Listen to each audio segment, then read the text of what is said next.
मेरे वालों सारे विद्यार्थी सज्जना नूं प्यार भरी सत श्री अकाल, नमस्ते, गुड मॉर्निंग।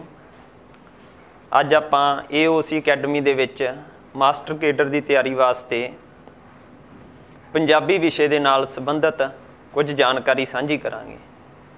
मैं उम्मीद करता हाँ कि जिन्ने भी इत्थे विद्यार्थी बैठे ने, मेरे सज्जन बेली बैठे ने, उन्हां नूं पंजाबी दा मुढ़ला ज्ञान जरूर हासिल होना, क्योंकि सारिਆਂ ने ग्रैजुएशन पोस्ट ग्रैजुएशन तक पंजाबी की जानकारी कुछ ना कुछ इत्थों तक कि 50-60% तो उपर भी जिहड़ी आ जानकारी हासिल की होगी। कुछ जिहड़े विद्यार्थी इहो जिहे भी होणगे जिहड़े बहुत ज़्यादा रुचि रखण वाले होणगे ते उन्हां नूं हो सकदा मेरे नालों भी कुछ गल्लां वध पता होण, पर फिर भी मेरी जो ड्यूटी आ मैं वो तुहाडे नाल साझी करन जा रहा, निभाउण जा रहा गा। पहलां आपां जिहड़ी आगा पंजाबी भाषा दे बारे कुछ जिहड़ी मुढ़ली जानकारी तुहाडे नाल साझी करदे आ, क्योंकि जिहड़ा पंजाबी आगा जां लैंगुएज आ, भाषा गा, अजिहा विशा गा, इहदे बारे भिन्न भिन्न जिहड़े विद्वान आ तुसीं किताबां दे विच देखिआ ही होना, उन्हां दे अपणीआं भिन्न भिन्न जिहड़ीआं रायां हुंदिआं गीआं, अपने भिन्न भिन्न विचार हुंदे आगे। इसलिए आपां सब तो पहलां जिहड़े पंजाबी दे पिछोकड़ बारे, पंजाबी दे बैकग्राउंड बारे आपां जिथों पंजाबी भाषा शुरू हुई मन्नी जाती है उत्थों आपां गल करनी शुरू करांगे। लगभग सारे ही जिहड़े विद्वान ने वो इस गल नाल सहमत आगा, जिस भाषा का प्रयोग वैदिक साहित्य विच होया सीगा जां जिहड़ी भाषा दे जिस भाषा दे विच ऋग्वेद लिखिया गया, उस भाषा के जिहड़े गुण सीगे वो अज भी पंजाबी विच पाए जाते हैं, ते ओह भारत दे विच जां इंडो यूरोपीयन भाषा जिहड़ा परिवार आ उहदे विच नहीं पाए जाते। अपनी जिहड़ी गल आ गई पंजाबी भाषा के इतिहासिक पिछोकड़ वाल चली गई है। जिवें कि कहा जाता पंजाबी एक सुरात्मक भाषा गई। उम्मीद करदा कि जिहड़े इत्थे विद्यार्थी बैठे उन्होंने इस गल बारे जानकारी होगी। सुरात्मक भाषा की हुंदी, साउंडेबल भाषा। जे किस बारे नहीं किसी विद्यार्थी नहीं पता गा तो आपां अपना यह अलग टॉपिक है, इहदे उत्ते आपां फिर बाद दे विच चर्चा कर लांगे। जिवें कि अज दी पंजाबी जिहड़ी भाषा है यह सुरात्मक भाषा, ऋग्वेद की भाषा भी आहो सुरात्मक भाषा है। होर बहुत सारियां अजिहियां सांझां गईयां जिहड़ियां ऋग्वेद दे विच ने, अज दी पंजाबी च ने, वो हिंदी, संस्कृत, क्लासिकल संस्कृत, बंगाली जां होर जिहड़ियां इंडो यूरोपीयन जिहड़ियां भाषा उन्हां विच नहीं गईयां। यह गल मन्नी जाती है कि पंजाबी का जिहड़ा मुढ़ आ वो ऋग्वेद की भाषा नाल जाके जुड़ जांदा गा। ते बहुत सारे विद्वान इहो जिहे भी ने जिन्हां दा यह मत है कि पंजाबी जिहड़ी भाषा गई वो आरीयन लोक आउण तो पहलां ही पंजाबी दे विच पंजाब की धरती के उत्ते बोली जाती सी द्रावड़ लोगों के द्वारा। यह भी एक मत है। इस मत नूं अज कल काफ़ी ज़्यादा हवा मिल रही है। बिक्रमजीत सिंह नूर का तुसीं नां सुनिया होऊगा, वो इस गल की जिहड़ी है कि बहुत दृढ़ता दे नाल इसकी प्रौढ़ता करते सी। होर बहुत सारियां जिहड़ियां किताबां ने इस दे बाबत भी लिखियां गईयां ने। ते डॉक्टर प्रेम प्रकाश हुरी जां जिहड़े उन्हां दे होर जिहड़े सहयोगी ने वो इस गल नूं दरकिनार करते हैं। वो कहते हैं कि जिहड़ी असल दे विच पंजाबी का जिहड़ा स्वरूप आगा वो आरीयन लोगों के आउण नाल ही जिहड़ी मुढ़ली संस्कृत सीगी, जिसनूं मुढ़ली प्रकृत कहा जाता, उत्थों ही वधिया गा। चल इसका कुछ भी होवे, चल अपनी कुछ भी इसका पिछोकड़ होवे, आपां इस दे किते ना किते जाके इसकी जड़ दे उत्ते पहुँच चुके हैं। हुण इसे तरह जिहड़ा सीगा भाषा का जिहड़ा विकास हुंदा गया जिहड़ी हैगी सदियां दर सदियां जिहड़ी हैगी पंजाबी हैगी अज इत्थे पहुँच गई है। ते जिहड़ी अज आपां पंजाबी बोलदे हैं, जिहड़े इसदा शब्द की वाक की तरतीब है, शब्द की बनतर है, इहदे विच धुनियां दा प्रयोग है जां इहदे विच शब्दां दा प्रयोग है, यह अज तो तकरीबन 1000 साल पहलां जिहड़ी आ होंद विच आई मन्नी जाती है। तुसीं संदूकड़ी भाषा बारे सुनिया होऊगा, जिसका लिखती रूप दे विच कोई सबूत मौजूद नहीं गा। इस तो इलावा एक शायद 10वीं सदी दे विच एक कवि होया सीगा, उसका नाम सीगा ਅਬਦੁਰ ਰਹਿਮਾਨ ਉਸਨੂੰ ਮੰਨਿਆ ਜਾਂਦਾ, ਪਰ ਉਸਨੂੰ ਸ਼ਾਰਟਕਟ ਕੁਝ ਹੋਰ ਬੋਲਿਆ ਜਾਂਦਾ। ਉਸਦੀ ਇੱਕ ਸਹਸਨਾਮਾ ਸ਼ਾਇਦ ਉਸਦੀ ਜਿਹੜੀ ਕਿਤਾਬ ਸੀਗੀ ਉਹ ਉਸਨੇ ਜਿਹੜੀ ਛਪਾਈ ਸੀ, ਉਹਦੇ ਵਿੱਚ ਜਿਹੜੀ ਅੱਜ ਦੀ ਪੰਜਾਬੀ ਦਾ ਜਿਹੜਾ ਮੁੱਢ ਆ ਨਾ ਉਹਦੇ ਵਿੱਚ ਵੱਜ ਗਿਆ ਸੀਗਾ। ਉਹ ਸ਼ੇਖ ਫਰੀਦ ਜੀ ਤੋਂ ਵੀ ਜਿਹੜੇ ਪਹਿਲਾਂ ਹੋਏ ਮੰਨੇ ਜਾਂਦੇ ਆ। ਅੱਜ ਕੱਲ੍ਹ ਜਿਹੜੀ ਪਹਿਲਾਂ ਤੁਸੀਂ ਸੁਣਿਆ ਹੋਣਾ, ਸ਼ਾਇਦ ਤੁਸੀਂ ਕਾਲਜਾਂ ਦੇ ਵਿੱਚੋਂ ਪੜ੍ਹ ਕੇ ਆਏ ਹੋਗੇ, ਉੱਥੇ ਬਹੁਤ ਸਾਰੇ ਜਿਹੜੇ ਯੋਗ ਪ੍ਰੋਫੈਸਰ ਹੁੰਦੇ ਨੇ, ਬੁੱਧੀਜੀਵੀ ਹੁੰਦੇ ਨੇ, ਉਹਨਾਂ ਨੇ ਤੁਹਾਨੂੰ ਇਸ ਬਾਬਤ ਥੋੜ੍ਹਾ ਬਹੁਤਾ ਜਿਹੜਾ ਚਾਨਣਾ ਵੀ ਪਾਇਆ ਹੋਊਗਾ। ਪਰ ਫਿਰ ਵੀ ਆਗਾ ਕਿ ਹੁਣ ਤਾਈਂ ਦੀ ਜਿਹੜੀ ਮੇਨ ਜਿਹੜੀ ਮਾਨਤਾ ਗੀ ਸ਼ੁੱਧ ਪੰਜਾਬੀ ਦੇ ਵਿੱਚ ਵਿਸ਼ੇਸ਼ ਸਾਹਿਤ ਰੂਪ ਦੇ ਵਿੱਚ ਉਹ ਸ਼ੇਖ ਫਰੀਦ ਜੀ ਤੋਂ ਹੀ ਮੰਨੀ ਜਾਂਦੀ ਹੈ। ਅਤੇ ਬੜੀ ਹੈਰਤ ਦੀ ਗੱਲ ਆ ਗਈ ਕਿ ਜਿਹੜੀ ਪਿਛਲੇ 800 ਸਾਲ ਤੋਂ ਜਿਹੜੇ ਸ਼ਬਦ ਪੰਜਾਬੀ ਦੇ ਵਿੱਚ 800 ਸਾਲ ਪਹਿਲਾਂ ਪ੍ਰਚਲਿਤ ਸੀਗੇ, ਉਹ ਅੱਜ ਵੀ ਸਾਡੇ ਵਿੱਚ ਹੂ ਬੂ ਹੂ ਉਸੇ ਤਰ੍ਹਾਂ ਹੀ ਪ੍ਰਚਲਿਤ ਨੇ, ਜਿਸ ਦਾ ਜਿਹੜੀ ਸਭ ਤੋਂ ਵੱਡੀ ਜਿਹੜੀ ਗਵਾਹੀ ਹੈ ਉਹ ਆਪਾਂ ਸ਼ੇਖ ਫਰੀਦ ਜੀ ਦੀ ਜਿਹੜੀ ਬਾਣੀ ਲੈ ਸਕਦੇ ਹਾਂਗੇ। ਉਹ ਨਿਰੋਲ ਜਿਹੜੀ ਪੰਜਾਬੀ ਆ ਜਿਹਦੇ ਵਿੱਚ ਬਹੁਤ ਸਾਰੇ ਅਰਬੀ ਫਾਰਸੀ ਦੇ ਸ਼ਬਦਾਂ ਦਾ ਜਿਹੜਾ ਗਾ ਪ੍ਰਯੋਗ ਹੋਇਆ ਗਾ। ਲਹਿੰਦੀ ਜਿਹੜੀ ਭਾਸ਼ਾ ਗੀ, ਮੁਲਤਾਨੀ ਭਾਸ਼ਾ ਗੀ, ਅਤੇ ਸਾਰੇ ਹੀ ਵਿਦਿਆਰਥੀਆਂ ਨੇ ਜਿਹੜੇ ਇੱਥੇ ਪਹੁੰਚੇ ਹੋਏ ਨੇ ਉਹਨਾਂ ਨੇ ਕੁਝ ਨਾ ਕਦੇ ਸ਼ੇਖ ਫਰੀਦ ਜੀ ਦੇ ਜਿਹੜੇ ਸ਼ਲੋਕ ਜਿਹੜੇ ਸੁਣੇ ਹੀ ਹੋਣਗੇ। ਕਈ ਤਾਂ ਇਹੋ ਜਿਹੇ ਹੋਣਗੇ ਜਿਨ੍ਹਾਂ ਨੇ ਕਾਫੀ ਮਿਠਾਸ ਦੇ ਨਾਲ ਉਹ ਪੜ੍ਹੇ ਵੀ ਹੋਣਗੇ। ਉਹਨਾਂ ਦੀ ਜਿਵੇਂ ਆਪਾਂ ਇੱਕ ਉਦਾਹਰਨ ਲੈ ਲਈਏ, ਫਰੀਦਾ ਖੰਡ ਨਿਵਾਤ ਗੁੜ ਮਾਖਿਓ ਮਾਝਾ ਦੁੱਧ, ਸਭੇ ਵਸਤੂ ਮਿੱਠੀਆਂ ਰੱਬ ਨਾ ਪੂਜਣ ਤੁਧ। ਬਿਲਕੁਲ ਆਸਾਨ ਜਿਹੜੀ ਹੈਗੀ ਦੁੱਧ ਹੋ ਗਿਆ, ਮਾਖਿਓ ਮਾਝਾ ਹੋ ਗਿਆ, ਇਹ ਅੱਜ ਵੀ ਉਸੇ ਤਰ੍ਹਾਂ ਹੀ ਬੋਲੇ ਜਾਂਦੇ ਨੇ। ਇਸ ਕਰਕੇ ਅਸੀਂ ਕਹਿ ਸਕਦੇ ਹਾਂ ਕਿ ਜਿਹੜਾ ਪੰਜਾਬੀ ਭਾਸ਼ਾ ਦਾ ਬੈਕਗਰਾਊਂਡ ਆ ਅੱਜ ਦੀਆਂ ਬਹੁਤ ਸਾਰੀਆਂ ਜਿਹੜੀਆਂ ਭਾਸ਼ਾਵਾਂ ਦੇ ਨਾਲੋਂ ਬਹੁਤ ਜ਼ਿਆਦਾ ਆਧਾਰਪੂਰਵਕ ਆ, ਬਹੁਤ ਵਧੀਆ ਇਸ ਦਾ ਠੋਸ ਜਿਹੜਾ ਇਸ ਦਾ ਆਧਾਰ ਹੈਗਾ। ਇਹ ਆਪਾਂ ਪੰਜਾਬੀ ਭਾਸ਼ਾ ਨੂੰ ਐਵੇਂ ਨਹੀਂ ਲੈ ਸਕਦੇ। ਅਤੇ ਜਿੱਥੋਂ ਤੱਕ ਕਿ ਮੈਂ ਸਹੀ ਹੋਵਾਂ, ਆਮ ਰੂਪ ਦੇ ਵਿੱਚ ਕੀ ਹੈਗੀ, ਜਿਵੇਂ ਵਿਦਿਆਰਥੀਆਂ ਦੇ ਵਿੱਚ ਜਾਂ ਅੱਜ ਦੀ ਜਿਹੜੀ ਨਵੀਂ ਪੀੜ੍ਹੀ ਆ ਉਹਨਾਂ ਦੇ ਵਿੱਚ ਇਸ ਤਰ੍ਹਾਂ ਦੀ ਹੀਨ ਭਾਵਨਾ ਪੈਦਾ ਕਰ ਦਿੱਤੀ ਜਾਂਦੀ ਹੈ ਕਿ ਜਿਹੜੀ ਪੰਜਾਬੀ ਤਾਂ ਐਵੇਂ ਜਿਹੜੀ ਭਾਸ਼ਾ ਗਈ, ਆਮ ਲੋਕਲ ਭਾਸ਼ਾ ਗਈ, ਇਹਦੇ ਨਾਲੋਂ ਜਿਹੜੀਆਂ ਹੋਰ ਭਾਸ਼ਾਵਾਂ ਪਤਾ ਨਹੀਂ ਕਿੰਨੀਆਂ ਕੁ ਅਮੀਰ ਨੇ, ਅੰਗਰੇਜ਼ੀ ਦਾ ਪਤਾ ਨਹੀਂ ਕੀ ਕੁਛ ਆ। ਪਰ ਤੁਸੀਂ ਖੁਦ ਹੀ ਨੈੱਟ ਦੇ ਉੱਤੇ ਜਾ ਕੇ ਜਾਂ ਲਾਇਬ੍ਰੇਰੀਆਂ ਦੇ ਵਿੱਚ ਜਾ ਕੇ ਇਸ ਗੱਲ ਦੇ ਉੱਤੇ ਤੁਸੀਂ ਅਧਿਐਨ ਕਰ ਸਕਦੇ ਹੋ। ਤੁਹਾਡੇ ਬਹੁਤ ਸਾਰੇ ਜਿਹੜੇ ਹੈਗੇ ਰਿਸ਼ਤੇਦਾਰ ਵਿਦੇਸ਼ਾਂ ਦੇ ਵਿੱਚ ਬੈਠੇ ਹੋਣਗੇ। ਅੱਜ ਤੋਂ 1000 ਸਾਲ ਪਹਿਲਾਂ ਜਿਹੜੀ ਅੰਗਰੇਜ਼ੀ ਭਾਸ਼ਾ ਕਿਸ ਪੱਧਰ ਦੀ ਸੀ, ਅੱਜ ਤੋਂ 1000 ਸਾਲ ਪਹਿਲਾਂ ਜਿਹੜੀ ਆ ਹਿੰਦੀ ਭਾਸ਼ਾ ਕਿਸ ਪੱਧਰ ਦੀ ਸੀ, ਅੱਜ ਤੋਂ 1000 ਸਾਲ ਪਹਿਲਾਂ ਜਿਹੜੀ ਉਰਦੂ ਭਾਸ਼ਾ ਕਿਸ ਪੱਧਰ ਦੀ ਸੀ। ਮੇਰਾ ਮਨੋਰਥ ਕਿਸੇ ਵੀ ਭਾਸ਼ਾ ਨੂੰ ਨੀਵਾਂ ਦਿਖਾਉਣਾ ਨਹੀਂ ਗਾ।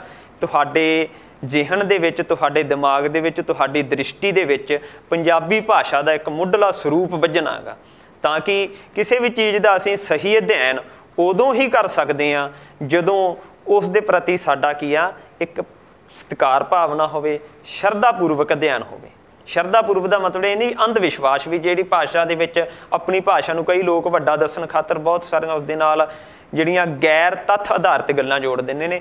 ਆਪਾਂ ਜੋ ਜਿਹੜੀਆਂ ਗੱਲਾਂ ਕਰ ਰਹੇ ਉਹ ਤੱਥ ਆਧਾਰਿਤ ਆ ਗਈਆਂ ਕਿ ਅੱਜ ਤੋਂ 800 ਸਾਲ ਪਹਿਲਾਂ ਜਿਹੜੇ ਸ਼ੇਖ ਫਰੀਦ ਜੀ ਦੇ ਲਗਭਗ 100-125 ਦੇ ਕਰੀਬ ਜਿਹੜੇ ਸ਼ਲੋਕ ਆ ਸਾਨੂੰ ਜਿਹੜੇ ਆ ਗੁਰਬਾਣੀ ਵਿੱਚ ਮਿਲਦੇ ਨੇ, ਅਤੇ ਉਹ ਬੜੇ ਹੀ ਬੱਝਵੇਂ ਰੂਪ ਦੇ ਵਿੱਚ, ਸਾਹਿਤਕ ਰੂਪ ਦੇ ਵਿੱਚ ਉਹ ਸ਼ਬਦ ਜੁੜੇ ਹੋਏ ਨੇ। ਅਤੇ ਇਸ ਦਾ ਮਤਲਬ ਇਹ ਆ ਕਿ ਅੱਜ ਤੋਂ 800 ਸਾਲ ਪਹਿਲਾਂ ਪੰਜਾਬੀ ਭਾਸ਼ਾ ਇਸ ਵਿਕਾਸ ਦੇ ਹੱਦ ਤਾਈਂ ਪਹੁੰਚ ਚੁੱਕੀ ਸੀ ਕਿ ਉਸ ਨੂੰ ਲੋਕਾਂ ਦੇ ਵਿੱਚ ਕਿਸੇ ਵਿਸ਼ੇਸ਼ ਵਿਚਾਰਧਾਰਾ ਦੇ ਪਸਾਰ ਦੇ ਲਈ ਉਸ ਨੂੰ ਸਾਹਿਤ ਰੂਪ ਵਿੱਚ ਬੰਨ੍ਹ ਕੇ ਪੇਸ਼ ਕੀਤਾ ਜਾ ਸਕਦਾ ਸੀ, ਤਾਂ ਕਿ ਲੋਕਾਂ ਦੇ ਜੀਵਨ ਪੱਧਰ ਵਿੱਚ ਕੀ ਆ ਸਕੇ, ਬਦਲਾਅ ਆ ਸਕੇ। ਇਹ ਜਿਹੜਾ ਪੰਜਾਬੀ ਦਾ ਕੀ ਆ ਪਿਛੋਕੜ ਹੈ, ਬੈਕਗਰਾਊਂਡ ਹੈਗਾ, ਤੁਹਾਨੂੰ ਪਹਿਲਾਂ ਹੀ ਦੱਸ ਚੁੱਕਿਆ ਕਿ ਇਹ ਬਹੁਤ ਠੋਸ ਪੰਜਾਬੀ ਦਾ ਬਹੁਤ ਠੋਸ ਬੈਕਗਰਾਊਂਡ ਹੈਗਾ।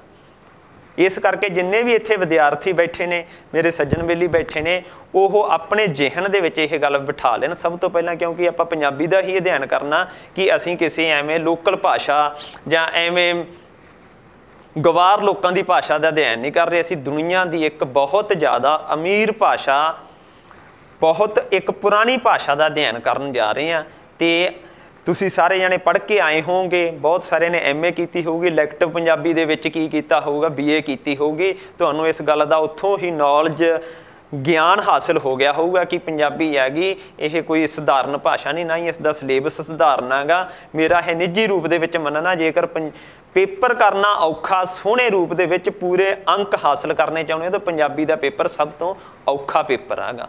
ਆਪਣੀ ਜਿਹੜੀ ਗੱਲ ਸੀਗੀ ਉਹ ਸ਼ੇਖ ਫਰੀਦ ਜੀ ਤੱਕ ਪਹੁੰਚ ਚੁੱਕੀ ਸੀਗੀ।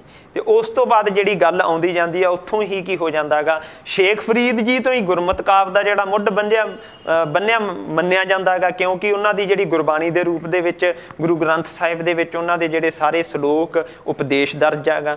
ਤੇ ਉੱਥੋਂ ਹੀ ਪੰਜਾਬੀ ਦੇ ਵਿੱਚ ਕੀ ਮੰਨਿਆ ਜਾਂਦਾ ਹੈਗਾ, ਸਾਹਿਤ ਉਹ ਸੂਫੀ ਕਾਵਿ ਦਾ ਕੀ ਮੰਨਿਆ ਜਾਂਦਾ, ਮੁੱਢ ਮੰਨਿਆ ਜਾਂਦਾ ਹੈਗਾ। ਉੱਥੋਂ ਹੀ ਜਿਹੜੀਆਂ ਦੋਵੇਂ ਵਿਚਾਰਧਾਰਾਵਾਂ ਜਿਹੜੀਆਂ ਸ਼ੁਰੂ ਹੁੰਦੀਆਂ ਹੈਗੀਆਂ। ਤੇ ਪੰਜਾਬੀ ਦੇ ਵਿਕਾਸ ਦੇ ਵਿੱਚ ਜਿਹੜੀ ਪੰਜਾਬੀ ਦਾ ਰੀੜ੍ਹ ਦੀ ਹੱਡੀ ਆ ਉਹ ਅਸੀਂ ਸੂਫੀ ਕਾਵਿ ਅਤੇ ਗੁਰਮਤਿ ਕਾਵਿ ਨੂੰ ਦੋਵਾਂ ਨੂੰ ਹੀ ਮੰਨ ਸਕਦੇ ਹਾਂ। ਹੁਣ ਇੱਥੋਂ ਆ ਕੇ ਜਿਹੜਾ ਆਪਣਾ ਜਿਹੜਾ ਵਿਸ਼ੇ ਦਾ ਜਿਹੜਾ ਸੀਗਾ ਇਹ ਦੋ ਹਿੱਸਿਆਂ ਦੇ ਵਿੱਚ ਵੰਡ ਜਾਂਦਾ। ਇੱਕ ਪਾਸੇ ਆਪਣਾ ਗੁਰਮਤਿ ਕਾਵਿ ਦਾ ਅਧਿਐਨ ਹੋ ਜਾਊਗਾ, ਦੂਜੇ ਪਾਸੇ ਸੂਫੀ ਕਾਵਿ ਦਾ ਜਿਹੜਾ ਅਧਿਐਨ ਹੋ ਜਾਊਗਾ। ਗੁਰਮਤਿ ਕਾਵਿ ਦੇ ਵਿੱਚ ਆ ਕੇ ਜਿਹੜੀ ਫਿਰ ਅਗਲੀ ਜਿਹੜੀ ਆ ਗਈ ਆਪਣਾ ਕਦਮ ਆਗਾ ਉਹ ਗੁਰੂ ਨਾਨਕ ਦੇਵ ਜੀ ਤੋਂ ਸ਼ੁਰੂ ਹੋ ਜਾਂਦਾ ਹੈ। ਹੁਣ ਆਪਾਂ ਗੁਰੂ ਨਾਨਕ ਦੇਵ ਜੀ ਬਾਰੇ ਤੁਸੀਂ ਸਾਰਿਆਂ ਨੇ ਹੀ ਤਕਰੀਬਨ ਜਿੰਨੇ ਵੀ ਇੱਥੇ ਸਿੱਖ ਪਰਿਵਾਰਾਂ ਦੇ ਨਾਲ ਆ ਜਾਂ ਬਹੁਤ ਸਾਰੇ ਇਹੋ ਜਿਹੇ ਗੈਰ ਸਿੱਖ ਵੀ ਆ ਜਿਨ੍ਹਾਂ ਨੇ ਘੱਟ ਤੋਂ ਘੱਟ ਗੁਰਬਾਣੀ ਦਾ ਜਪਜੀ ਸਾਹਿਬ ਪੜ੍ਹਿਆ ਹੀ ਹੋਊਗਾ। ਆਸਾ ਦੀ ਵਾਰ ਦਾ ਜਿਹੜਾ ਕੋਈ ਨਾ ਕੋਈ ਸ਼ਬਦ ਤੁਸੀਂ ਸੁਣਿਆ ਹੀ ਹੋਊਗਾ।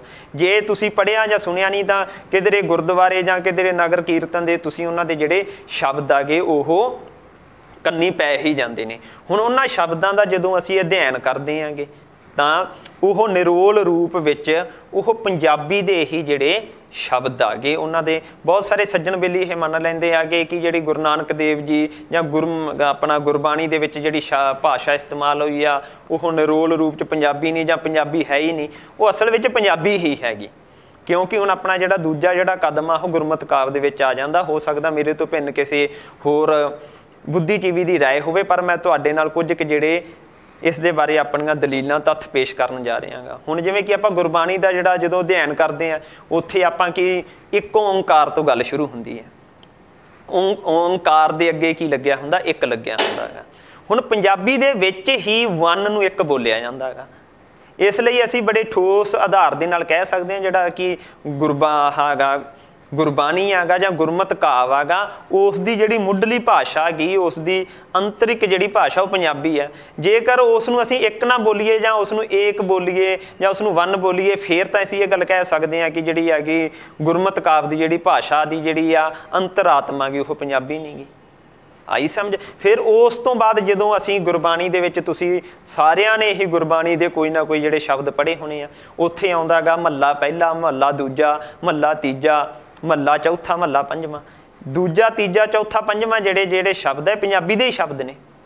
ਜੇਕਰ ਉਹ ਉਸ ਦੀ ਜਿਹੜੀ ਭਾਸ਼ਾ ਪੰਜਾਬੀ ਨਾ ਹੁੰਦੀ, ਮੰਨ ਵੀ ਲਿਆ ਜਾਂਦਾ ਕਿ ਉਹ ਲਗਭਗ ਹਿੰਦੀ ਆ ਜਾਂ ਉਹ ਸਾਧ ਭਾਸ਼ਾ, ਫਿਰ ਪਹਿਲੇ ਦੀ ਬਜਾਏ ਪਹਿਲਾ ਤਾਂ ਮੰਨ ਲਿਆ ਉਸਦੇ ਹਿੰਦੀ ਦੇ ਵਿੱਚ ਵੀ ਪਹਿਲਾ ਬੋਲਿਆ, ਫਿਰ ਦੂਜੇ ਦੀ ਬਜਾਏ ਉਸ ਨੂੰ ਦੂਸਰਾ ਬੋਲਿਆ ਜਾਂਦਾ, ਤੀਜੇ ਦੀ ਬਜਾਏ ਤੀਸਰਾ ਬੋਲਿਆ ਜਾਂਦਾ। ਆਈ ਸਮਝ। ਤੇ ਇਸ ਤੋਂ ਇਲਾਵਾ ਇਕੱਲੇ ਜਿਹੜੇ ਆਗੇ ਗਣਿਤ ਦੇ ਵਿੱਚ ਹੀ ਨਹੀਂ ਲਿਖੇ ਹੋਏ ਪਹਿਲਾ ਦੂਜਾ, ਬਹੁਤ ਥਾਵਾਂ ਦੇ ਉੱਤੇ ਗੁਰਮੁਖੀ ਲਿਪੀ ਦੇ ਵਿੱਚ ਵੀ ਉਹ ਪਹਿਲਾ ਦੂਜਾ ਤੀਜਾ ਚੌਥਾ ਪੰਜਵਾਂ ਲਿਖੇ ਹੋਏ ਨੇ। ਇਸ ਤੋਂ ਇਲਾਵਾ ਜਿਹੜੇ ਅੱਜ ਆਪਣਾ ਜਿਹੜਾ ਵਿਸ਼ਾ ਹੈਗਾ ਇਹ ਥੋੜ੍ਹਾ ਜਿਹਾ ਅੱਗੇ ਨਾ ਜਾਵੇ, ਇਸ ਦੇ ਬਾਰੇ ਵਿਸਥਾਰ ਪੂਰਵਕ ਆਪਾਂ ਬਾਅਦ ਦੇ ਵਿੱਚ ਗੱਲ ਕਰਾਂਗੇ। ਥੋੜ੍ਹੀਆਂ ਜਿਹੀਆਂ ਤੁਹਾਨੂੰ ਉਦਾਹਰਨਾਂ ਦੇਵਾਂਗੇ ਕਿ ਜਿਵੇਂ ਕਿ ਆਪਾਂ ਗੁਰਬਾਣੀ ਦੇ ਬਹੁਤ ਸਾਰੇ ਜਿਹੜੇ ਸ਼ਬਦ ਆ, ਹਉ ਆਇਆ ਦੂਰੋਂ ਚੱਲ ਕੇ ਮੈਂ ਤੱਕੀ ਤਉ ਸਰਨਾਏ ਜੀਓ, ਜਿਹੜੇ ਸ਼ਬਦ ਹੈ ਇਹਦੇ ਵਿੱਚ ਤੁਸੀਂ ਦੇਖੋ ਇਹਨਾਂ ਸ਼ਬਦਾਂ ਨੂੰ ਸਾਰੇ ਜਿਹੜਾ ਇਹ ਲਾਈਨ ਆ ਇਹ ਸ਼ਬਦ ਹੈ ਇਸ ਨੂੰ ਖੋਲ੍ਹ ਕੇ ਦੇਖ ਲਓ। ਜਿਹੜਾ ਇੱਕ ਜਿਹੜਾ ਸ਼ਬਦ ਆ ਇਹ ਪੰਜਾਬੀ ਵਿੱਚ ਹੀ ਮੌਜੂਦ ਨੇ। ਜਿਵੇਂ ਕਿ ਗੁਰੂ ਨਾਨਕ ਦੇਵ ਜੀ ਦੇ ਤੁਸੀਂ ਜਿੱਥੋਂ ਮਰਜ਼ੀ ਲੈ ਸਕਦੇ ਹੋਗੇ ਕਿ ਵਿਸਟਿਆਰਾ ਹੋਈ ਹੈ ਕਿ ਕੂੜਾ ਟੁੱਟੈ ਪਾਲ ਹੁਕਮ ਰਜਾਈ ਚੱਲਣਾ ਨਾਨਕ ਲਿਖਿਆ ਨਾਲ। ਹੁਣ ਇਸ ਨੂੰ ਜਦੋਂ ਤੁਸੀਂ ਇਸ ਨੂੰ ਖੋਲੋਗੇ ਇਹ ਮੁੱਢ ਜਿਹੜੇ ਹੈਗੇ ਪੰਜਾਬੀ ਦੇ ਹੀ ਸ਼ਬਦ ਨੇ। ਹਾਂ, ਇਹ ਗੱਲ ਦੇ ਵਿੱਚ ਬਿਲਕੁਲ ਸੱਚਾਈ ਆ ਕਿ ਗੁਰਬਾਣੀ ਦੇ ਵਿੱਚ ਜਿਹੜਾ ਗੁਰਬਾਣੀ ਦਾ ਉਪਦੇਸ਼ ਪੰਜਾਬ ਤੋਂ ਗੈਰ ਪੰਜਾਬੀਆਂ ਤੱਕ ਪਹੁੰਚਾਉਣ ਦੇ ਲਈ ਜਾਂ ਪੰਜਾਬੀ ਦੇ ਵਿੱਚ ਬਹੁਤ ਸਾਰੇ ਜਿਹੜੇ ਗੁਰੂ ਗ੍ਰੰਥ ਸਾਹਿਬ ਦੇ ਵਿੱਚ ਬਾਣੀ ਦੇ ਵਿੱਚ ਗੁਰਮਤਿ ਕਾਵਿ ਦੇ ਅੰਦਰ ਹੋਰ ਅਰਬੀ, ਫਾਰਸੀ, ਸੰਸਕ੍ਰਿਤ ਤਾਂ ਬ੍ਰਿਜ ਭਾਸ਼ਾ ਦੇ ਸ਼ਬਦ ਵੀ ਮੌਜੂਦ ਨੇ, ਨਿਰੋਲ ਰੂਪ ਵਿੱਚ ਵੀ ਮੌਜੂਦ ਨੇ। ਪਰ ਮੁੱਖ ਰੂਪ ਦੇ ਵਿੱਚ ਜਿਹੜੀ ਇਸ ਭਾਸ਼ਾ ਦੀ ਜਿਹੜੀ ਆਤਮਾ ਹੈਗੀ ਉਹ ਪੰਜਾਬੀ ਹੀ ਹੈ। ਜਦੋਂ ਆਪਾਂ ਗੁਰਮਤਿ ਕਾਵਿ ਦਾ ਅਧਿਐਨ ਕਰਾਂਗੇ ਉਹਦੇ ਵਿੱਚ ਮੇਰੇ 6 ਗੁਰੂਆਂ ਦੀ ਜਿਹੜੀ ਬਾਣੀ ਆ ਜਾਂਦੀ ਹੈ, 7ਵੇਂ ਜਿਹੜੇ ਗੁਰੂ ਗੋਬਿੰਦ ਸਿੰਘ ਜੀ ਦੀ ਆ ਜਾਂਦੀ ਹੈ, ਨਾਲ ਹੀ ਭਾਈ ਗੁਰਦਾਸ ਦੀਆਂ ਵਾਰਾਂ ਆ ਜਾਂਦੀਆਂ। ਇਸ ਦੇ ਵਿੱਚ ਕੀ ਹੈ, ਸਾਡਾ ਗੁਰਮਤਿ ਕਾਵਿ ਦੇ ਵਿੱਚ ਇਹ ਆ ਜਾਂਦਾ। ਹੁਣ ਜਦੋਂ ਆਉਣੇ ਆਗੇ ਸੂਫੀ ਕਾਵਿ ਦੇ ਵਿੱਚ, ਉਹਦੇ ਬਾਅਦ ਜਿਹੜੇ ਮੁੱਖ ਰੂਪ ਦੇ ਵਿੱਚ ਸ਼ੇਖ ਫਰੀਦ ਜੀ ਆ ਜਾਂਦੇ ਆ, ਬੁੱਲੇ ਸ਼ਾਹ ਜੀ ਆ ਜਾਂਦੇ ਆ, ਆਪਣਾ ਸੁਲਤਾਨ ਬਾਹੂ ਜੀ ਆ ਜਾਂਦੇ ਆ। ਇਹਨਾਂ ਜਿਹੜੇ ਇਹ ਮੁੱਖ ਰੂਪ ਦੇ ਵਿੱਚ ਜਿਹੜੇ ਇਹ ਕਵੀ ਨੇ। ਫਿਰ ਨਾਲ ਹੀ ਜਦੋਂ ਸੂਫੀ ਕਾਵਿ ਦੇ ਨਾਲ ਹੀ ਜਿਹੜਾ ਉਸਦਾ ਇੱਕ ਭਾਗ ਆਗਾ ਉਹ ਆ ਜਾਂਦਾ ਕਿੱਸਾ ਕਾਵਿ ਆ ਜਾਂਦਾ ਗਾ, ਜਿਹਦੇ ਵਿੱਚ ਦਮੋਦਰ, ਪੀਲੂ, ਵਾਰਿਸ ਸ਼ਾਹ, ਹਾਸ਼ਮ ਸ਼ਾਹ, ਕਾਦਰ ਯਾਰ, ਇਹ ਸਾਰੇ ਆ ਜਾਂਦੇ ਹੈਗੇ। ਤੇ ਇਹ ਜਿਹੜੇ ਇਸੇ ਮੱਧ ਯੁੱਗ ਦੇ ਵਿੱਚ ਜਿਹੜੇ ਪੰਜਾਬੀ ਦੇ, ਇਸ ਨੂੰ ਅਸੀਂ 3 ਹਿੱਸਿਆਂ ਦੇ ਵਿੱਚ ਵੰਡ ਲਾਂਗੇ। ਤੇ ਤੁਸੀਂ ਨਿੱਜੀ ਰੂਪ ਦੇ ਵਿੱਚ ਇੱਥੇ ਆਪਣਾ ਜਿਹੜਾ ਟਾਈਮ ਇੱਥੇ ਤਾਂ ਸੀਮਤ ਟਾਈਮ ਮਿਲੂਗਾ, ਤੁਸੀਂ ਅੱਗੇ ਪੂਰੀ ਜ਼ਿੰਦਗੀ ਦੇ ਵਿੱਚ ਇਸ ਨੂੰ 3 ਹਿੱਸਿਆਂ ਦੇ ਵਿੱਚ ਵੰਡ ਕੇ ਤੁਸੀਂ ਇਸ ਦਾ ਵਧੀਆ ਜਿਹੜਾ ਸੀ ਅਧਿਐਨ ਕਰ ਸਕਦੇ ਹੋਗੇ। ਇਹਨਾਂ ਦੇ ਵਿੱਚ ਜਿਹੜੇ ਮੁੱਖ ਰੂਪ ਦੇ ਵਿੱਚ ਜੇਕਰ ਤੁਹਾਨੂੰ ਆਉਣ ਵਾਲੇ ਸਮੇਂ ਦੇ ਵਿੱਚ ਵਾਰ-ਵਾਰ ਜਿਨ੍ਹਾਂ ਦਾ ਜ਼ਿਕਰ ਹੋਊਗਾ ਉਹ ਤੁਸੀਂ ਆਪਦਾ ਨੋਟ ਕਰ ਸਕਦੇ ਹੋਗੇ। ਸ਼ੇਖ ਫਰੀਦ ਜੀ ਦਾ ਇਹਦਾ ਸਦਾ ਹੀ ਜਿਹੜਾ ਜ਼ਿਕਰ ਰਹਿਣਾ ਹੀ ਰਹਿਣਾ ਗਾ। ਗੁਰੂ ਨਾਨਕ ਦੇਵ ਜੀ ਦਾ ਜਿਹੜਾ ਜ਼ਿਕਰ ਜਿਹੜਾ ਰਹਿਣਾ ਹੀ ਰਹਿਣਾ ਗਾ। ਇਹ ਤੁਸੀਂ ਇਹਨਾਂ ਦਾ ਆਪਦੇ ਆਪ ਨੂੰ ਇਸ ਗੱਲ ਦੀ ਤੁਹਾਨੂੰ ਆਦਤ ਪਾਉਣੀ ਪਊਗੀ। ਇਹਨਾਂ ਦੇ ਬਹੁਤ ਸਾਰੇ ਜਿਹੜੇ ਸ਼ਬਦ ਆ ਉਹ ਤੁਹਾਨੂੰ ਕੰਠ ਹੋਣੇ ਚਾਹੀਦੇ ਆ, ਮੂੰਹ ਜ਼ੁਬਾਨੀ ਯਾਦ ਹੋਣੇ ਚਾਹੀਦੇ ਆ, ਤਾਂ ਹੀ ਤੁਸੀਂ ਇੱਕ ਪੰਜਾਬੀ ਦੇ ਸਫਲ ਅਧਿਆਪਕ, ਪੰਜਾਬੀ ਦੇ ਸਫਲ ਖੋਜੀ, ਪੰਜਾਬੀ ਦੇ ਸਫਲ ਹਿਤੈਸ਼ੀ ਬਣ ਸਕਦੇ ਹੋਗੇ। ਇਹਨਾਂ ਦੇ ਨਾਲ ਕੀ ਹੈਗਾ, ਆਪਣਾ ਗੁਰੂ ਨਾਨਕ ਦੇਵ ਜੀ ਹੋ ਗਿਆ, ਆਪਣਾ ਭਾਈ ਗੁਰਦਾਸ ਜੀ ਹੋ ਗਏ, ਗੁਰੂ ਅਰਜਨ ਦੇਵ ਜੀ ਹੋ ਗਏ। ਹਾਂ, ਜਿਹੜੇ ਗੁਰੂ ਆਪਣਾ ਅੰਗਦ ਦੇਵ ਜੀ, ਗੁਰੂ ਰਾਮਦਾਸ ਜੀ, ਇਹ ਵੀ ਮਹੱਤਵਪੂਰਨ ਨੇ, ਪਰ ਇਹਨਾਂ ਦੇ ਨਾਲੋਂ ਜਿਹੜੇ ਆ ਗਏ ਗੁਰੂ ਨਾਨਕ ਦੇਵ ਜੀ, ਗੁਰੂ ਅਰਜਨ ਦੇਵ ਜੀ, ਭਾਈ ਗੁਰਦਾਸ ਜੀ, ਇਹਨਾਂ ਦਾ ਜ਼ਿਕਰ ਜ਼ਿਆਦਾ ਵਾਰ ਹੁੰਦਾ ਗਾ। ਤੇ ਗੁਰੂ ਗੋਬਿੰਦ ਸਿੰਘ ਜੀ ਦਾ ਤਾਂ ਹੁੰਦਾ ਹੀ ਹੁੰਦਾ ਗਾ। ਇਹ ਹੁਣ ਆਪਣਾ ਜਦੋਂ ਆਪਾਂ ਸੂਫੀ ਕਾਵਿ ਦੇ ਵਿੱਚ ਦੇਖਦੇ ਹਾਂ, ਇਹਦੇ ਵਿੱਚ ਸ਼ੇਖ ਫਰੀਦ ਜੀ ਆ ਗਏ, ਬੁੱਲੇ ਸ਼ਾਹ ਆ ਗਿਆ, ਸੁਲਤਾਨ ਬਾਹੂ ਆ ਗਿਆ, ਹਾਸ਼ਮ ਸ਼ਾਹ ਆ ਗਿਆ। ਇਹਨਾਂ ਵਿੱਚ ਇਹ ਮਹੱਤਵਪੂਰਨ ਹੈ। ਜੇਕਰ ਤੁਹਾਨੂੰ ਮੈਂ ਪਹਿਲਾਂ ਹੀ ਦੱਸ ਦਿੱਤਾ ਹੈਗਾ ਕਿ ਇਹ ਤੁਹਾਨੂੰ ਵਾਰ-ਵਾਰ ਕੰਠ ਕਰਨੇ ਪੈਣਗੇ। ਤੁਸੀਂ ਕਿਸੇ ਵੀ ਸਟੇਜ 'ਤੇ ਜਾ ਕੇ ਬੋਲੋ, ਕਿਸੇ ਵੀ ਮੁਹਾਜ ਦੇ ਵਿੱਚ ਬੋਲੋ, ਕਿਸੇ ਜਮਾਤ ਦੇ ਵਿੱਚ ਬੋਲੋ, ਤੁਹਾਡੇ ਵਿੱਚੋਂ ਬਹੁਤ ਸਾਰੇ ਆਗੇ ਪੰਜਾਬੀ ਦੇ ਪ੍ਰੋਫੈਸਰ ਬਣਨਗੇ, ਵਿਦਵਾਨ ਬਣਨਗੇ, ਤਾਂ ਇਹ ਤੁਹਾਡੇ ਜਿਹੜੇ ਜੀਵਨ ਦੀ ਜਿਹੜੀ ਕੁੰਜੀ ਆ ਕਿ ਤੁਹਾਡੇ ਕੰਠ ਹੋਣ। ਜਦੋਂ ਤੁਸੀਂ ਆਪਦੀ ਗੱਲਬਾਤ ਦਾ ਕੋਈ ਵਿਸ਼ਾ ਪੇਸ਼ ਕਰ ਰਹੇ ਹੋ, ਉਦੋਂ ਤੁਹਾਡੇ ਨਾਲ ਦੀ ਨਾਲ ਹੀ ਜਿਹੜੀ ਉਸਦੀ ਐਗਜ਼ਾਮਪਲ ਆ ਗਈ ਜਿਹੜੀ ਦੇਣੀ ਆ ਤੁਸੀਂ, ਉਦਾਹਰਨ ਦੇਣੀ ਆ, ਉਹ ਗੁਰਬਾਣੀ ਦੇ ਕਿਸੇ ਸ਼ਬਦ ਦੇ ਵਿੱਚੋਂ ਦੇਵੋ। ਤੁਸੀਂ ਕਿਸੇ ਸੂਫੀ ਜਿਹੜੇ ਕਵੀ ਦੀ ਜਿਹੜੀ ਹੈਗੀ ਕੋਈ ਰਚਨਾ ਗੀ, ਬੁੱਲੇ ਸ਼ਾਹ ਦੀ ਲਾ ਲਓ, ਤੁਸੀਂ ਹਾਸ਼ਮ ਸ਼ਾਹ ਦੀ ਲਾ ਲਓ, ਜਿਵੇਂ ਕਿ ਵਜੀਦ ਦੀ ਲਾ ਲਓ, ਵਜੀਦਾ ਕੌਣ ਸਾਹਿਬ ਨੂੰ ਆਖੇ ਇੰਜ ਨਹੀਂ ਇੰਜ ਕਰ। ਇਹ ਆਪਾਂ ਤੁਹਾਡੇ ਬੋਲ ਚਾਲ ਦੇ ਲਹਿਜੇ ਦੇ ਵਿੱਚ ਇਹ ਗੱਲਾਂ ਵਸ ਜਾਣੀਆਂ ਚਾਹੀਦੀਆਂ, ਫਿਰ ਹੀ ਇਹ ਤੁਹਾਨੂੰ ਇਸ ਦਾ ਜਿਹੜਾ ਫਾਇਦਾ ਹੋਊਗਾ। ਇਹ ਜਦੋਂ ਤੁਹਾਡੇ ਲਹਿਜੇ ਦੇ ਵਿੱਚ ਹੋਣਗੀਆਂ ਤਾਂ ਕੁਦਰਤੀ ਗੱਲ ਹੈ ਕਿ ਤੁਹਾਡਾ ਅਧਿਐਨ ਦਾ ਖੇਤਰ ਬਹੁਤ ਜ਼ਿਆਦਾ ਵੱਧ ਜੂਗਾ। ਤੇ ਤੁਸੀਂ ਬਿਨਾਂ ਹੀ ਇੱਥੇ ਇਹ ਜਿਹੜਾ ਸੀਗਾ ਇੱਕ ਜਿਹੜੀ ਟਰਮ ਲਵਾ ਕੇ ਹੀ ਇਸ ਅਕੈਡਮੀ ਦੇ ਲਾ ਕੇ ਤੁਸੀਂ ਖੁਦ ਹੀ ਉਸ ਨੂੰ ਪੜ੍ਹ ਸਕਦੇ ਹੋ। ਤੁਹਾਡਾ ਨਿੱਤ ਰੋਜ਼ ਦੀ ਜਿਹੜੀ ਇਹ ਆਦਤ ਹੋਣੀ ਚਾਹੀਦੀ ਹੈ, ਤੁਹਾਡਾ ਸ਼ੌਂਕ ਹੋਣਾ ਚਾਹੀਦਾ ਕਿ ਤੁਹਾਡੇ ਹੱਥ ਦੇ ਵਿੱਚ ਕੋਈ ਗੁਰਬਾਣੀ ਦਾ ਕੀ ਹੋਵੇ, ਗੁਟਕਾ ਸਾਹਿਬ ਹੋਵੇ, ਜਾਂ ਆਪਣਾ ਕਿਸੇ ਸੂਫੀ ਕਵੀ ਦੀ ਜਿਹੜੀ ਰਚਨਾ ਹੋਵੇ। ਇਹਨਾਂ ਦੇ ਮੈਂ ਤੁਹਾਨੂੰ ਨਾਂ ਜਿਹੜੇ ਦੱਸ ਦਿੱਤੇ ਆ, ਗੁਰਮਤਿ ਕਾਵਿ ਦੇ ਵੀ ਦੱਸ ਦਿੱਤੇ ਆ, ਸੂਫੀ ਜਿਹੜੇ ਆਪਣਾ ਕਾਵਿ ਦੇ ਵੀ ਦੱਸ ਦਿੱਤੇ ਆ। ਕਿੱਸਾ ਕਾਵਿ ਦੇ ਵਿੱਚ ਜਿਹੜੇ ਮੁੱਖ ਰੂਪ ਦੇ ਵਿੱਚ ਆ ਗਿਆ ਪੀਲੂ ਆ, ਹਾਸ਼ਮ ਸ਼ਾਹ ਗਾ, ਵਾਰਿਸ ਸ਼ਾਹ ਗਾ, ਅਤੇ ਆਪਣਾ ਸ਼ਾਹ ਮੁਹੰਮਦ ਸੱਚ ਪਾਸੇ ਰਹਿ ਜਾਂਦਾ। ਮੈਂ ਤੁਹਾਨੂੰ ਸੌਰੀ ਮੈਥੋਂ ਐਡ ਹੋ ਗਿਆ ਵਿੱਚ। ਇਹਦੇ ਲਈ ਕੀ ਆ, ਤੁਸੀਂ ਤੁਹਾਡੇ ਜਿਹੜੇ ਆ ਇਹ ਜਿਹੜੇ ਸੂਫੀ ਕਵੀ ਆ, ਇਹਨਾਂ ਦੀਆਂ ਵੀ ਜਿਹੜੀਆਂ ਰਚਨਾਵਾਂ ਗੀਆਂ ਹਰ ਇੱਕ ਵਿਦਿਆਰਥੀ ਦੇ 5-5 4-4 ਇਹਨਾਂ ਦੇ ਤੁਹਾਡੀ ਜਿਹੜੀ ਆ ਜੀਭ ਦੇ ਉੱਤੇ ਬੈਠੇ ਹੋਣ। ਇਹ ਤੁਹਾਨੂੰ 2-3 ਆਗੇ ਯਾਦ ਹੋਣੇ ਚਾਹੀਦੇ ਹਰ ਵਕਤ। ਆਈ ਸਮਝ? ਜਿਵੇਂ ਆਪਣਾ ਲਾ ਲਓ ਤੁਸੀਂ ਬੁੱਲੇ ਸ਼ਾਹ ਦੀ ਕੋਈ ਕਾਫੀ ਲਾ ਲਓ, ਕਿ ਤੁਸੀਂ ਵਾਰਿਸ ਸ਼ਾਹ ਦੀ ਜਿਹੜੀ ਹੀਰ ਨੂੰ ਜਿਹੜਾ ਸੀਗਾ ਇਹਦੇ ਵਿੱਚੋਂ ਕੋਈ ਨਾ ਕੋਈ ਜਿਹੜੇ ਆ ਕਿ ਕੋਈ 2 ਛੰਦ ਆ ਗਏ, ਕੋਈ 4 ਛੰਦ ਆ ਗਏ, ਉਹ ਤੁਹਾਡੀ ਕੰਠ ਦੇ ਉੱਤੇ ਵਸੇ ਹੋਣ। ਹਾਸ਼ਮ ਸ਼ਾਹ ਦੇ ਹੋਣ, ਮੁੱਖ ਰੂਪ ਦੇ ਵਿੱਚ ਇਹ 3 ਆ ਗਏ ਜਿਹੜੇ ਮੁੱਖ ਮੰਨੇ ਜਾਂਦੇ ਹੈਗੇ। ਪੜ੍ਹਨਾ ਤੁਸੀਂ ਸਾਰਿਆਂ ਨੂੰ ਹੀ ਆ, ਪਰ ਇਹਨਾਂ ਦਾ ਕਿਉਂਕਿ ਵਾਰ-ਵਾਰ ਜਿਹੜਾ ਜ਼ਿਕਰ ਆ ਵਾਰ-ਵਾਰ ਹੋਊਗਾ। ਜਦੋਂ ਤੁਸੀਂ ਕਿਸੇ ਚੀਜ਼ ਨੂੰ ਕੰਠ ਕਰੋਗੇ, ਯਾਦ ਕਰ ਲਓਗੇ, ਤੁਹਾਡੇ ਜਿਹੜੀ ਹੈਗੀ ਸਬਕੌਂਸ਼ੀਅਸ ਮਾਈਂਡ ਵਿੱਚ ਇਹ ਤੁਹਾਡੇ ਚੀਜ਼ਾਂ ਬੈਠ ਜਾਣਗੀਆਂ। ਤੁਹਾਡਾ ਜਿਹੜਾ ਅਧਿਐਨ ਆ ਉਹ ਬਹੁਤ ਸਰਲ ਹੋ ਜਾਊਗਾ, ਤੁਹਾਡੀ ਸ਼ਖਸੀਅਤ ਦੀ ਵਧੀਆ ਉਸਾਰੀ ਹੋਊਗੀ, ਅਤੇ ਤੁਸੀਂ ਆਪਣੇ ਆਪ ਨੂੰ ਇੱਕ ਬਦਲੇ ਹੋਏ ਇਨਸਾਨ ਵੀ ਸਮਝੋਗੇ। ਆਈ। ਤੇ ਜਿਹੜੀ ਇੱਕ ਤੁਹਾਨੂੰ ਮੋਸਟ ਜਿਹੜੀ ਹੈਗੀ ਅਤੀ ਮਹੱਤਵਪੂਰਨ ਗੱਲ ਕਹਿਣਾ ਗਾ, ਜਿਵੇਂ ਕਿ ਆਪਾਂ ਕਹਿ ਸਕਦੇ ਹਾਂ ਕਿ ਕਿਸੇ ਨੂੰ ਮਿਹਣਾ ਮਾਰਨਾ ਹੋਵੇ, ਤੂੰ ਵੱਡਾ ਸਿੱਖ ਬਣਿਆ ਫਿਰਦਾਗਾ, ਕਦੇ ਜਪਜੀ ਸਾਹਿਬ ਪੜ੍ਹਿਆ, ਕਦੇ ਸੁਖਮਨੀ ਸਾਹਿਬ ਪੜ੍ਹਿਆ। ਉਸੇ ਤਰੀਕੇ ਦੇ ਨਾਲ ਕੀ ਹੈਗਾ,